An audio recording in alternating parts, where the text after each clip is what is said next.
what do you think is inside? It literally says on possibly a.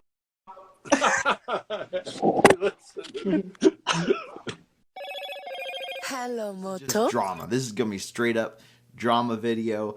I'm not doing any of the detective work. That's all Rattle. That's all the rest of like all this other stuff. I'm just gonna be dropping the new info and just what I expect to see when that case is opened on Saturday. So all right, boom. We're gonna go through all the new information that came out yesterday, and a lot came out yesterday and this morning.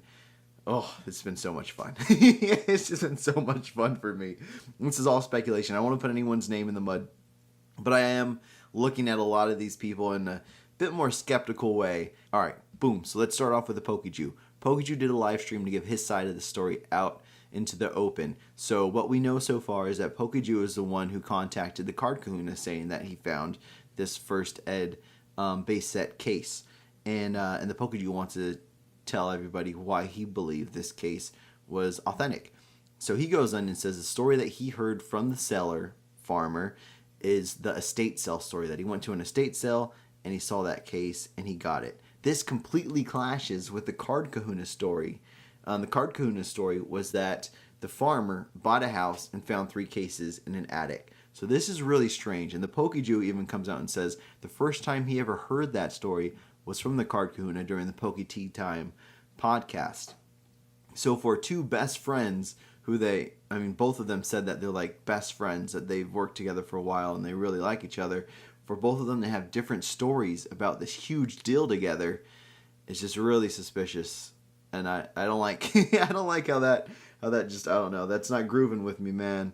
I don't like that. The next thing is the Pokejew wanted to go out and make sure, he said that he never expected this case to remain sealed. He always thought that once it was going to be sent to BBCE, that they were going to rip it open and authenticate it and then seal it back up. Like, he never thought that they were just going to look at the box and I guess potentially x-rays what the card kahuna said and verify it that way. He always thought that they were going to open it up. I feel that the Pokejew had the least to win out of all this. I don't know what his finder's fee was, but it's hard for me to think that he'd put his name in the mud over, like, if he knew this was fake.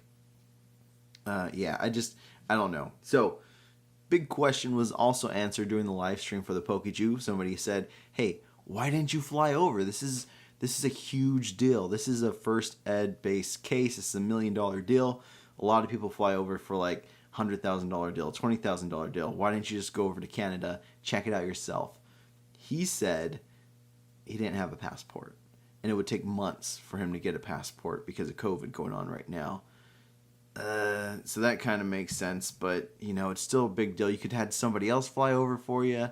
And he never mentioned the FaceTime story that Card Kahuna mentioned either. I wanted him to talk about those other cases and opening up one and seeing the Shadowless, but he never talked about that. So I don't know if that's something that the Card Kahuna totally fabricated to make it seem legit, but Pokejew never mentioned that story. Then he did mention that the farmer's sister was going to fly over, but she got sick and she'd have to be in quarantine for a few days or like a week or 10 days or something like that with the box, and they didn't want to do that.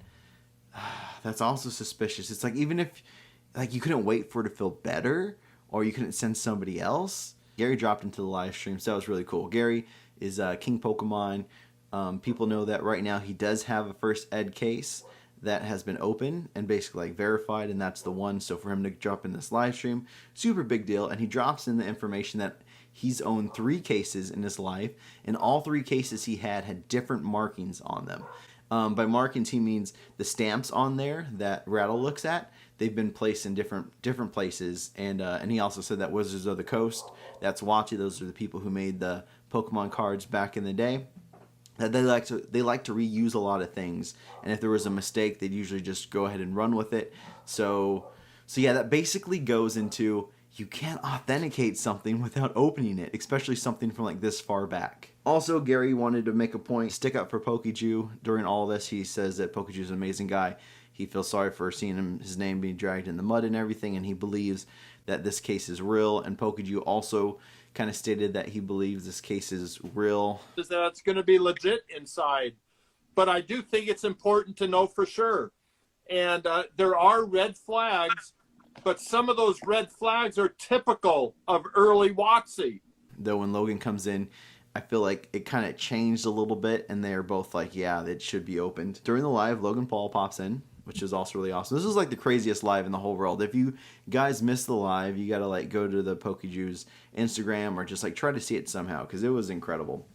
Logan pops in, and what we learned from Logan is, one, he didn't know that Gary had a case. Yeah, oh, well, six Six of those are in a case? Yep. Yeah, you didn't know that? Gary, what? Bro, what? I thought, wait.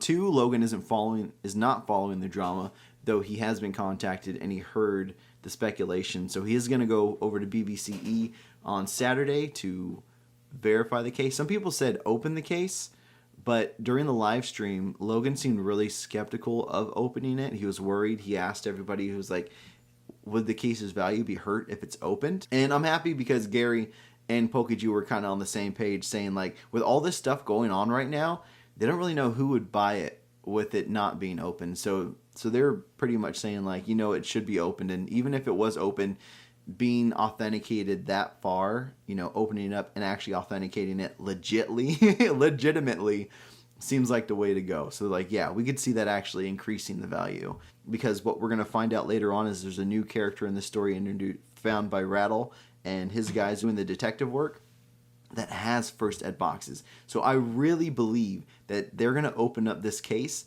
and find first edition boxes that are fake, or first ed boxes that were resealed. And I believe that BBCE looked at the box, saw the box was old, looked at the stop tape, saw that the stop tape was old, x-rayed it, and saw first ed boxes in there, and then authenticated it. But those first ed boxes aren't real. So that's what I'm expecting to see Saturday. I'm expecting to see them open up the case and seeing fake first ed boxes. Okay, so let's go in. I think we're on to Rattle now. So yep, there's that guy PokeButler that I just mentioned. So PokeButler is a known scammer who specializes in base set and first ed base set scams. He does resealings of boxes, he does resealings of packs, and he's been doing this for years. And it's been known around the Pokemon community, and he sells on eBay, and he lives in Canada. Rattle's whole speculation is that PokeButler and the farmer are working together to put this scam together. So they don't know what the farmer has that PokeButler doesn't have to put this together, but he believes that there's something that both of them needed to get this moving. And then the other big thing that came out during Rattle's video is that one of the guys who bought from the farmer, Mealy, he reached out to Rattle and asked him to take down the videos. Well, not really asked, he like bribed him. He said, take down the videos, I'll give you $500K. And then he said the case cannot be opened. Now we don't know if that's a real account or a fake account. Rattle showed that it had like over 300 followers. I mean, somebody else could have just changed the name on their account that had a few hundred followers and did that for some clout or something. I don't know. That just seems so fishy. Like, I can't see him doing that. It's just so obviously just like such a terrible thing to do.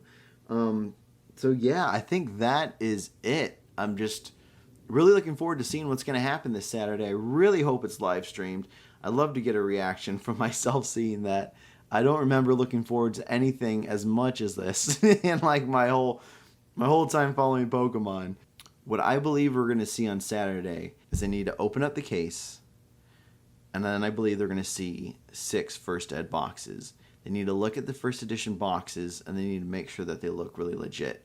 Then they need to open up one of the boxes, weigh all the packs, and then open up a pack. That is how you can verify it's legit. That's the only way I know they can. That's the only thing they can do right now.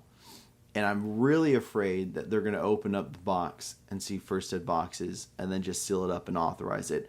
Or I'm even more afraid that they're just going to take it to the x-ray machine and just show that it says first ed boxes. Whew. Well, guys, let me know what you think about all this. I mean, I'm excited to see more from Rattle. I'm excited to see what's going to happen on Saturday. I'm kind of bummed that it's going to end on Saturday, like that we're going to know for sure. I'm like kind of bummed and happy at the same time because like this is taking so much mental energy from me. But yeah, let me know how you guys feel about all of this.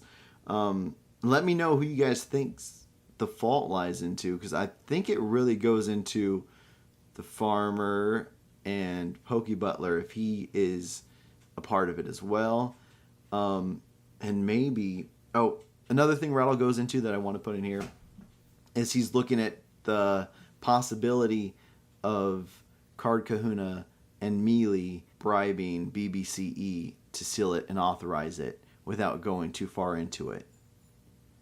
So yeah, there's an expensive motorcycle involved in there, seeing if maybe they bribed him to authorize it. So that's a thing. It's exciting. I don't know, man. All right. So yeah, let me know how you feel. And yeah, my heart's like this. I can't wait till Saturday. See you guys later. Bye. Oh yeah, and then the Island Boys popped up at the end of the live. That's how wild all that was. Well, what do you think is inside? It literally says on possibly a Listen.